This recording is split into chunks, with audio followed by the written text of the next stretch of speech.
واضح رہے کہ اس مسئلے کی بنیاد صرف یہ نہیں کہ قرآن مجید میں سورہ احزاب میں رسول اللہ صلی اللہ علیہ وآلہ وسلم کو خاتم النبیین فرمایا گیا ہے کہ لغوی کج بیسیوں کے ذریعے بیچارے ناواقفوں کے دلوں میں شک و شبہ پیدا کیا جائے، بلکہ مسئلہ ختم نبوت اور انقطاع سلسلہ رسالت سے متعلق رسول کریم صلی اللہ علیہ وآلہ وسلم کے ارشادات گرامی ہیں، جن کے بعد ختم نبوت کے مفہوم میں دو آراء پیدا ہونا ممکن ہی نہیں۔ ملاحظہ کیجئے، حضرت ابو سعید خدری رضی اللہ تعالیٰ عنہ سے روایت ہے، میری اور دوسرے نبیوں کی مثال ایسی ہے کہ ایک شخص نے محل بنایا،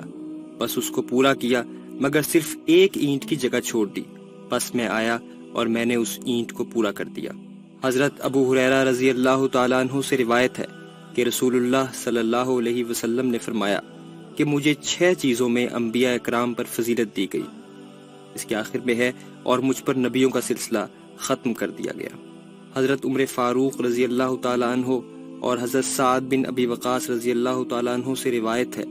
کہ آن حضرت صلی اللہ علیہ وسلم نے حضرت علی رضی اللہ تعالیٰ عنہ سے فرمایا، تم مجھ سے وہی نسبت رکھتے ہو جو ہارون کو موسیٰ سے تھی، مگر میرے بعد کوئی نبی نہیں۔ حضرت صوبان رضی اللہ تعالیٰ عنہ سے روایت ہے کہ حضور صلی اللہ علیہ وسلم نے فرمایا، میری امت میں 30 جھوٹے پیدا ہوں گے، ہر ایک یہی کہے گا کہ میں نبی ہوں، حالانکہ میں خاتم النبیین ہوں، میرے بعد کوئی کسی قسم کا نبی نہیں۔ حضرت ابو قتیلہ رضی اللہ تعالیٰ عنہ سے روایت ہے کہ آن حضرت صلی اللہ علیہ وسلم نے خطبہ حجۃ الوداع میں فرمایا، میرے بعد کوئی نبی نہیں اور تمہارے بعد کوئی امت نہیں۔ جب یہ قرآن میں کہا گیا کہ اللہ کے رسول جب کلام کر رہے ہوں تو کسی اور کو ان پر آواز بلند کرنے کا حق نہیں ہے، اور اس پہ لازم آتا ہے کہ وہ اپنی آواز کو اللہ کے رسول کی آواز کے نیچے رکھے۔ یہاں صرف صوت اور آواز کا مدھم کرنا اور اونچا کرنا ہی شاید مقصود نہیں ہے، بلکہ کہنا یہ ہے کہ اللہ کے رسول نے جو بات فرما دی ہے وہ قیامت تک کے لیے حجت ہے، اور ہمارے سب سے بڑی دلیل اور سب سے بڑی برہان ہے۔ انہوں نے یہ فرمایا ہے کہ وہ آخری رسول ہیں، قرآن نے اس کا اعلان کیا ہے۔ اس کے بعد جتنے دعوے ہیں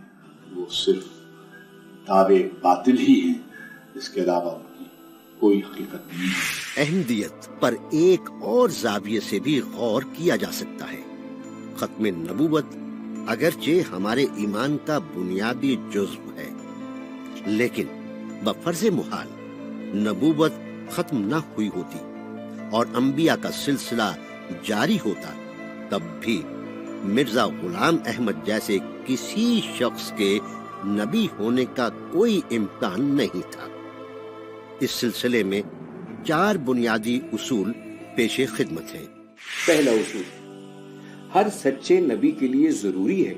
کہ وہ اپنے سے پہلے سب انبیاء کا احترام کرے اور دوسرے لوگوں کو بھی ان کے ادب و احترام کی تعلیم دے، کیونکہ ہر پیغمبر اللہ کا نائب اور اس کا نمائندہ ہوتا ہے۔ کسی پیغمبر کی اہانت اور ہتک کرنا کسی ادنا درجے کے مومن کا بھی کام نہیں ہو سکتا، لیکن مرزا صاحب کو ہم دیکھتے ہیں کہ انہوں نے اللہ کے سچے اور جلیل القدر نبی سیدنا عیسیٰ علیہ السلام کی شان میں بڑی گستاخیاں کی۔ مسیح کا چال چلن کیا تھا؟ ایک کھاؤ پیو، نہ زاہد نہ عابد، نہ حق کا پرستار، نہ تکبر، خود بین، خدائی کا دعویٰ کرنے والا۔ مسیح کی راست بازی اپنے زمانے کے دوسرے راست بازوں سے بڑھ کر ثابت نہیں ہوتی، بلکہ یحییٰ نبی کو اس پر ایک فضیلت ہے کیونکہ وہ شراب نہیں پیتا تھا، اور کبھی نہیں سنا گیا کسی فحشہ عورت نے آ کر اپنی کمائی کے مال سے اس کے سر پر عطر ملا تھا، یا ہاتھوں اور سر کے بالوں سے اس کے جسم کو چھوا تھا، یا کوئی بے تعلق جوان عورت اس کی خدمت کرتی تھی۔ اس وجہ سے خدا نے قرآن میں یحییٰ کا نام رسول رکھا، مگر مسیح کا یہ نام نہ رکھا،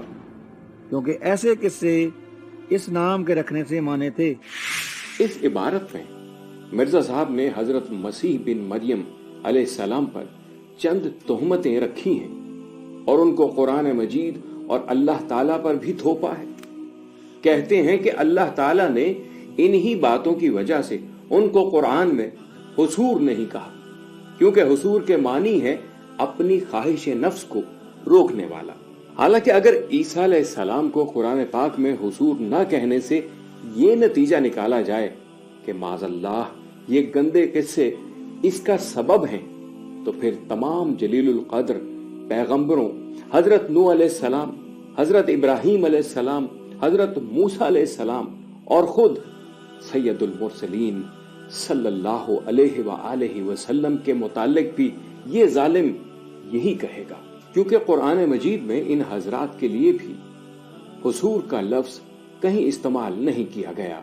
یہ ہے اس شخص کی قرآن دانی کا نمونہ جس کو اس کے پیروکار اس کا سب سے بڑا معجزہ کہتے ہیں۔ نبی کا مقام تو بہت بلند ہے، کسی شریف اور نیک آدمی کے متعلق بھی ایسی باتیں کرنا یقیناً اس کی سخت توہین ہے، اور جس شخص میں ایمان کا کوئی ذرہ ہو وہ اللہ کے کسی پیغمبر کے متعلق یہ گفتگو کر ہی نہیں سکتا۔ احمدی حضرات مرزا کے ان اقوال کی تعویل یہ کرتے ہیں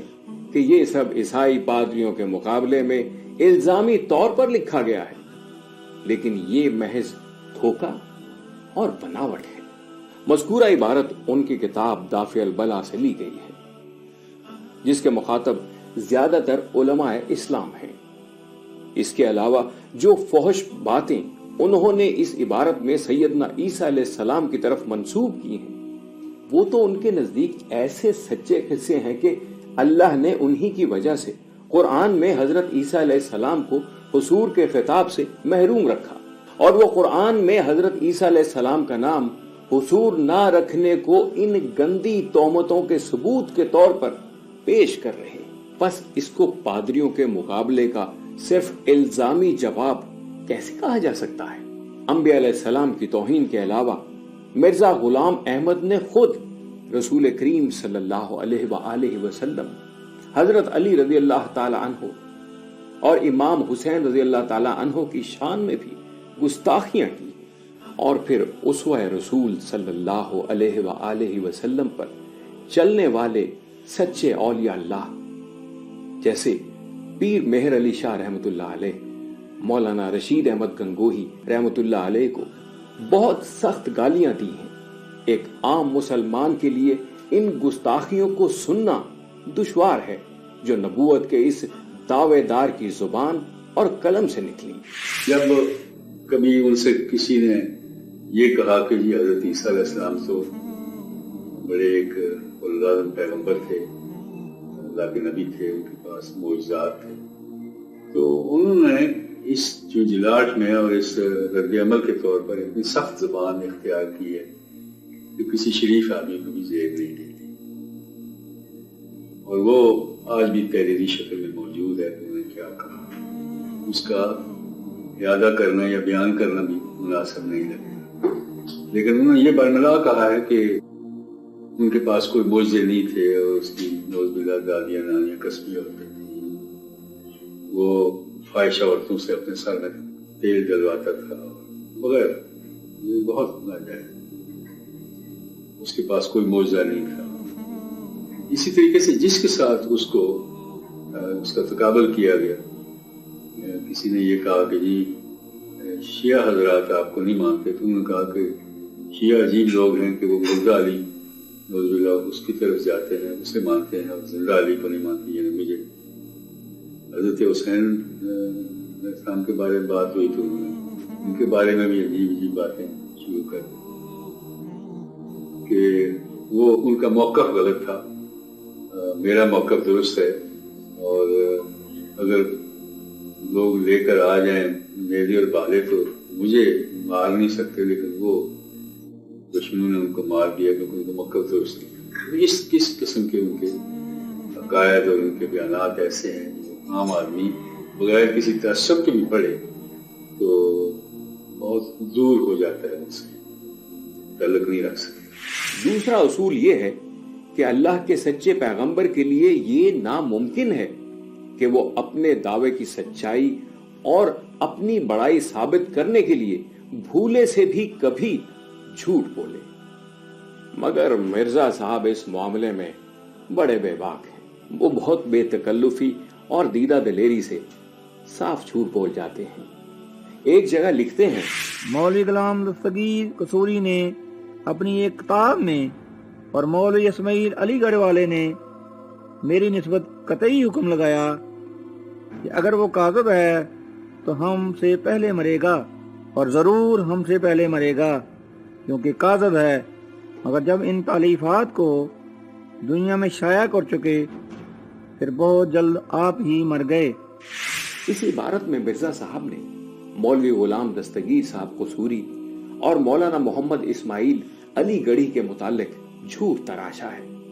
ان دونوں مرحوم بزرگوں کی ایسی کوئی کتاب روئے زمین پر موجود نہیں ہے اور کبھی شائع نہیں ہوئی۔ ان کی کذب بیانی کی یہی ایک مثال نہیں، بلکہ سچ تو یہ ہے کہ جو شخص مرزا صاحب کی کتابوں کو تحقیق کی نظر سے دیکھے گا وہ ان میں اس کی 20 مثالیں پائے گا کہ وہ اپنی بڑائی اور سچائی ثابت کرنے کے لیے بالکل بے اصل، بے بنیاد اور خلاف واقعہ باتیں بڑی دیدہ دلیری سے لکھ جاتے ہیں۔ ایسا شخص پیغمبر تو کیا ایک دیانت دار مصنف بھی نہیں سمجھا جا سکتا۔ ایک جگہ لکھتے ہیں، ضرور تھا کہ قرآن شریف اور حدیث شریف کی وہ پیش گوئیاں پوری ہوتی جن میں لکھا تھا کہ مسیح موعود جب ظاہر ہوگا تو اسلامی علماء کے ہاتھ سے دکھ ہٹائے گا، وہ اس کو کافر قرار دیں گے اور اس کے قتل کے فتوے دیے جائیں گے اور اس کی سخت توہین کی جائے گی اور اس کو دائرہ اسلام سے خارج اور دین کا تباہ کرنے والا خیال کیا جائے گا۔ جو لوگ قرآن اور احادیث کا علم رکھتے ہیں وہ جانتے ہیں کہ قرآن اور احادیث کے متعلق مرزا صاحب کی یہ کیسی بے باکانہ غلط بیانی ہے۔